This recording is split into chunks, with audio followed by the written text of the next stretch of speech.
Hi, Gemini. May, the merry month of May 2021 for you, Geminis. And let's get going. You might notice here that we have a giant triangle and within it, 3 smaller triangles, right? Blended energies, archetypal, divinely inspired. These 3. These 3, yin. These 3, yang. So I will let you attract or not attract the energy or sync with it or resonate with it as you choose. I'm going to start with the archetypes, that big level of energy that where there's a huge handshake between the celestial and the mundane, and with the divine influence as above, so below. Well, here's above, right? Coming down into this spiritual biosphere. I mean, all of this whole reading is like one entity, one living, breathing dynamic, a spiritual biosphere. So let's talk about it as if it were a living thing. Okay. These energies relate to yin and yang. And right here at the prow of the ship is a huge something. I'm getting the feeling that it's a needed willingness, required willingness to allow something to go away, to go to the next world, if that's it, to go behind you, if that's it. Something needs to be cleared in order for something else to enter. Remove and replace. So, is it a Scorpio person in your life? I don't know. But I can tell you that the universe wants this out of the way because of this. It wants whatever it is that isn't something that's keeping you from realizing your greatness, your integration, your beauty, something that's standing in the way. Once it goes out of the way, what can flow in is the world.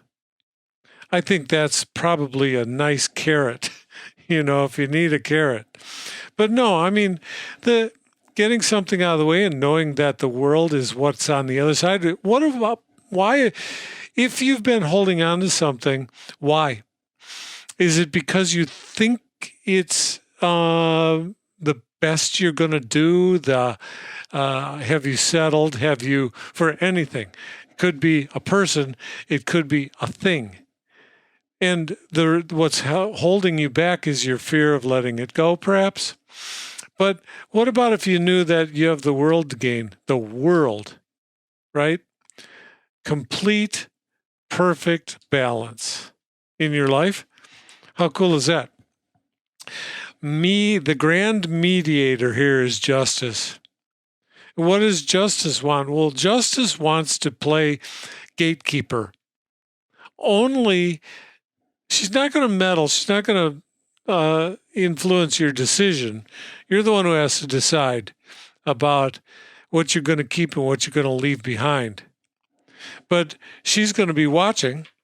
Just because she's not going to meddle, it doesn't mean she's not going to be aware. But also then she may, in addition to playing gatekeeper, let's say this is tough work. And then after the aftermath of the tough work of letting go or allowing death to do what death does. What if you come walking to her and you're in a shambles? You are just like blown up. Well, I think that at that point she takes on a different role and uses the sword to point over towards the world and say, you're not stopping with me. You're continuing on to the world.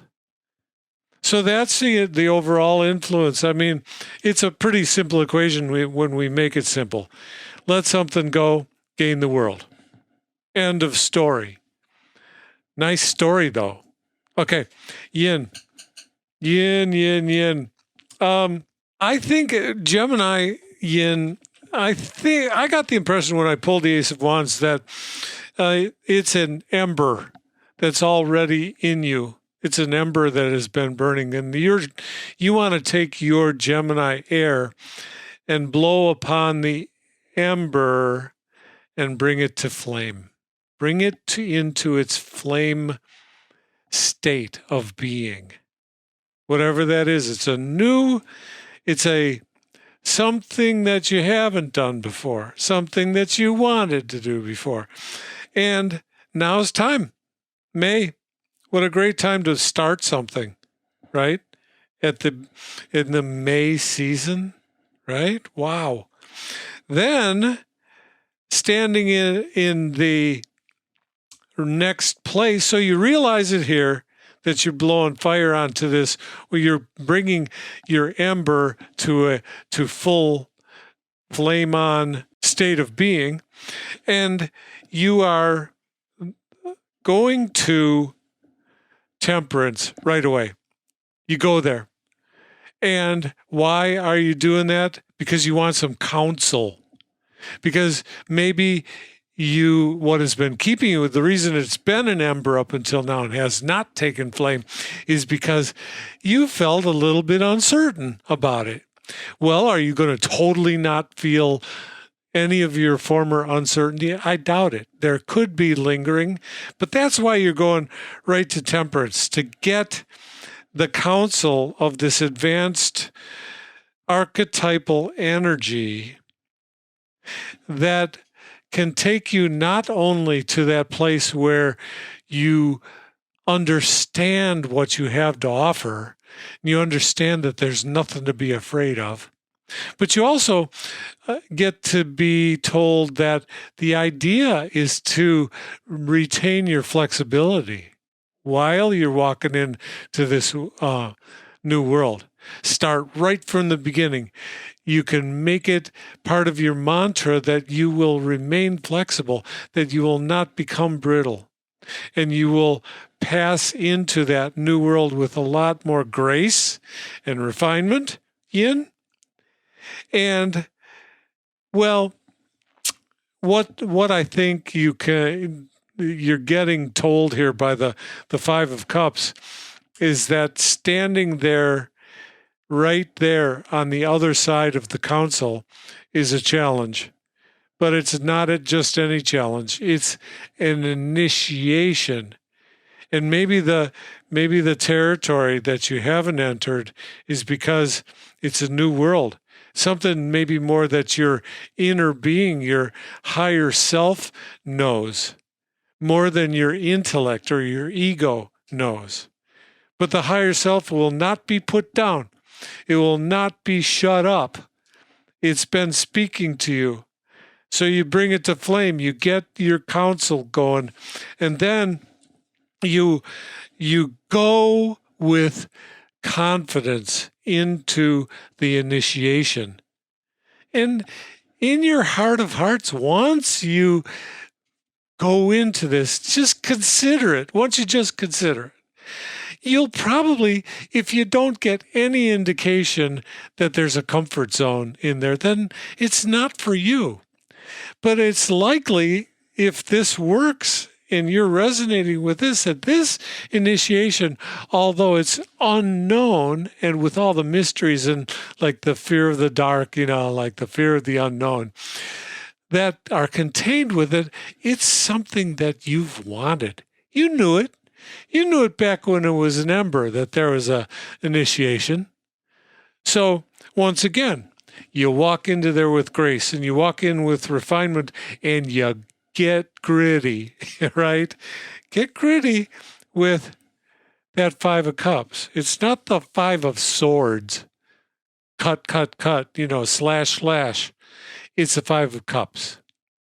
So a matter of the heart, an initiation of the heart. Nice. Yang.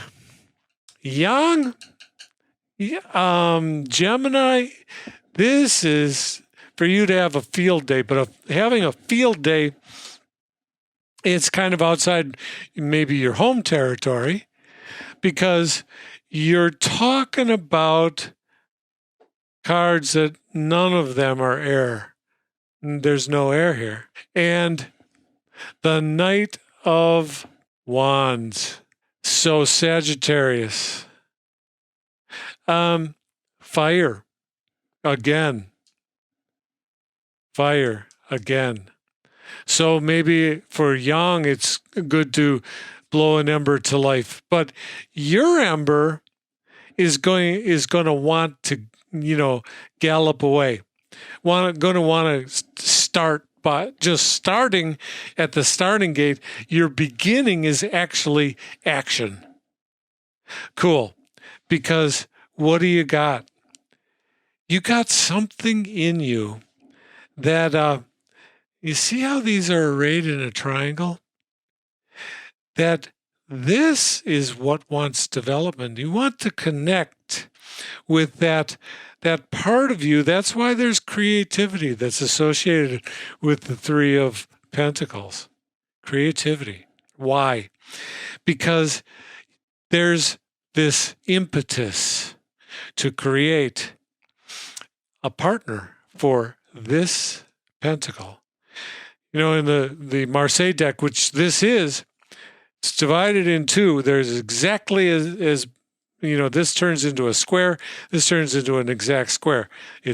These cards are exactly twice as high as they are wide. So when you divide it in the middle, you have two squares. And the upper is the connection with the heavenly place. Okay, your internal heavenly place, and in that's where you're going when you take action. You want to start to maybe slow the steed down just a tad and do the work here, do the creativity here. What are you creating? You're creating whatever's in your heart and soul that wants to be created through inspiration, inspired activity, right? But it's like so that you have a partner up here in the heavenly realm that's why when you get there to the Four of Pentacles, it's typically shown like with the Rider-Waite, as you could be sitting back on your haunches. Why? Because you feel that solidness of the four once you get to the four. But there's good reason to go on from there, because you will have done yourself a service by creating a partner for this. So the action that you want to take is along the lines of your creativity. And then your solution, your end game, what for the month of May, what wants to be had here? Well, remember, these up here, these major arcana, giving something up so that you get the world, pertains to you too. Pertains to yin and yang. So this is a worthy part of this process, to go through what needs to be gone through to attain that next step. And then, because of course the world is waiting in the wings. And then you have this little bambino cup that's sitting in the middle in gestation, kind of enclosed in kind of a womb that is straddling the heavenly and the earthly, right? And this is a confidence builder, because it comes from confidence that you can do this. This also wants a partner. And that's what you're in the process, because you're not at the 10, you're at the 7. Okay? That's the process that wants to take place, is creating a partner again. So you got two things of the same type of nature, and yet for you, My sense when I did these cards young was that not only are you up to the task, but this is something you want. It's like when you want to search for, well, what is he talking about? Or what am I supposed to do with that? All you got to do is go look in the mirror, go and look in your inner being mirror and see what turns your crank. And that's where you want to go. It's not mine telling you what to go for. It's what you already know you want to go for. And all I'm saying is these cards are telling me that you're not only up to the task, but you've been wanting this. So time to go get it. And with that, I will end. I will wish you well until next month. Thank you for being here. Love you all. Bye for now.